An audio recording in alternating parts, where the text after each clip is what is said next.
Selamat pagi semuanya, sampai bertemu kembali dalam pembelajaran bahasa Indonesia.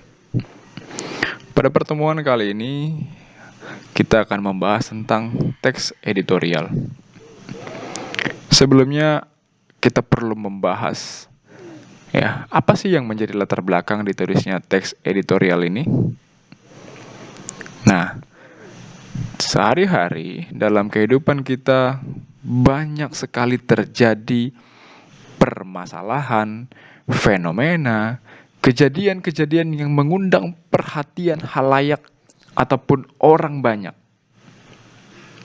Nah, permasalahan, fenomena, dan kejadian tersebut mengundang reaksi dari seorang penulis ataupun dari seorang redaksi untuk memberikan pendapatnya, untuk memberikan pandangannya terkait dengan masalah yang sedang terjadi tersebut.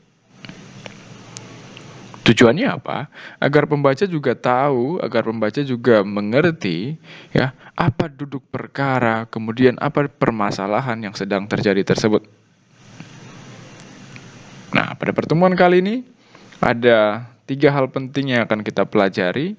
Yang pertama, pengertian dari teks editorial itu sendiri, kemudian karakteristiknya, dan tujuan serta manfaat dari teks editorial ini. Yang pertama, pengertian teks editorial. Jadi menurut KBBI, teks editorial adalah artikel dalam surat kabar atau majalah yang mengungkapkan pendirian editor atau pimpinan surat kabar atau majalah mengenai beberapa pokok masalah. Jadi teks editorial merupakan artikel yang berisikan pandangan ataupun opini redaksi media massa terhadap suatu peristiwa, isu, ataupun masalah.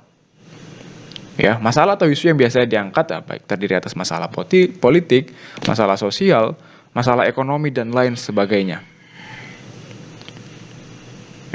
Jadi dalam kehidupan sehari-hari, setiap permasalahan ataupun kejadian yang mengundang perhatian orang banyak, baik misalnya tentang terjadinya gempa bumi, baik misalnya tentang terjadinya kemiskinan, baik tentang terjadinya peristiwa misalnya kebakaran lah yang baru-baru ini terjadi di lapas itu Tangerang misalnya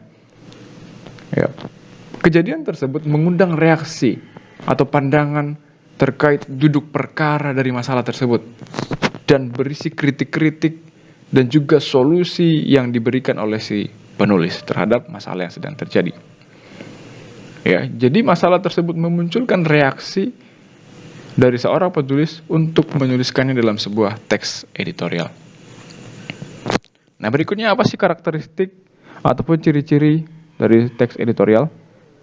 Nah, yang ada 3 karakteristik teks editorial. Yang pertama, berisi fakta tentang ataupun permasalahan aktual. Berisi fakta ataupun permasalahan yang aktual. Fakta-fakta berarti setiap masalah-masalah yang merupakan kenyataan. Kemudian permasalahan aktual adalah permasalahan yang sedang hangat terjadi dan merupakan kenyataan. Jadi bukan hanya opini semata, tetapi merupakan opini yang didasari dari fakta yang terjadi di lapangan. Kemudian, berisi pendapat redaksi tentang peristiwa yang menjadi sorotannya.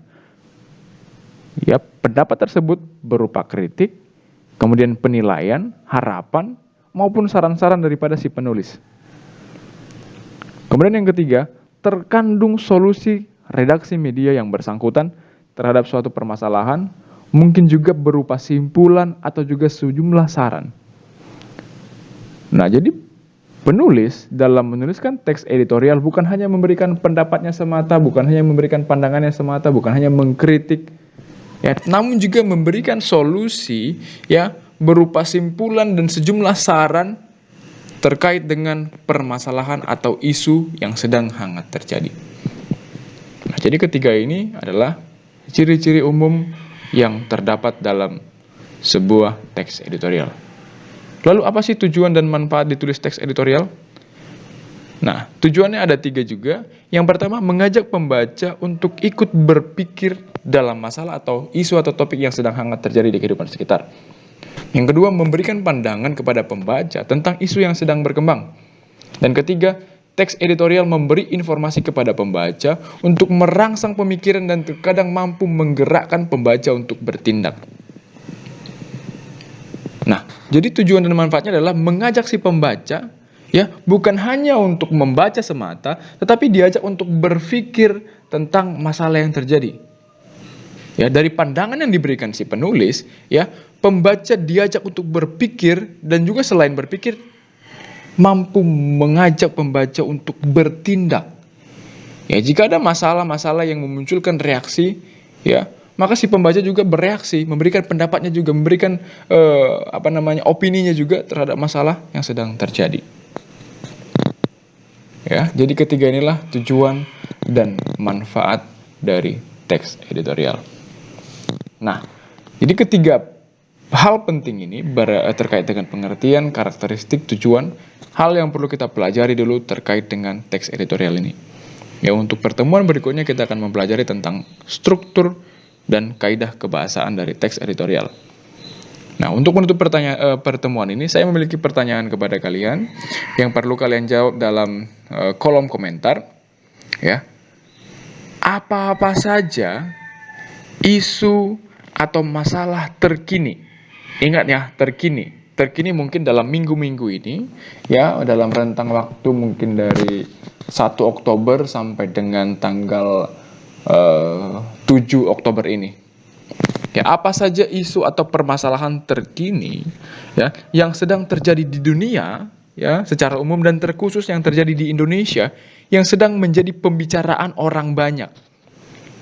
Ya, bukan hanya permasalahan, boleh juga isu, boleh juga kejadian ataupun fenomena yang terjadi, ya, yang sedang memunculkan reaksi ataupun membutuhkan pendapat dari seorang redaksi untuk menuliskannya, yang sedang hangat dibicarakan oleh orang banyak, ya, belakangan ini.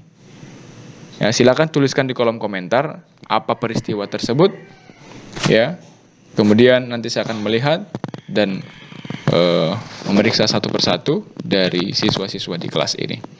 Ya, jadi demikian pertemuan kita hari ini. Silakan pelajari kembali dan salin kembali materi tersebut, ya, materi yang sudah kita bahas tadi, ya.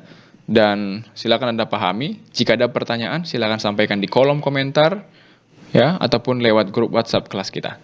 Ya, selamat pagi, selamat belajar dan terima kasih.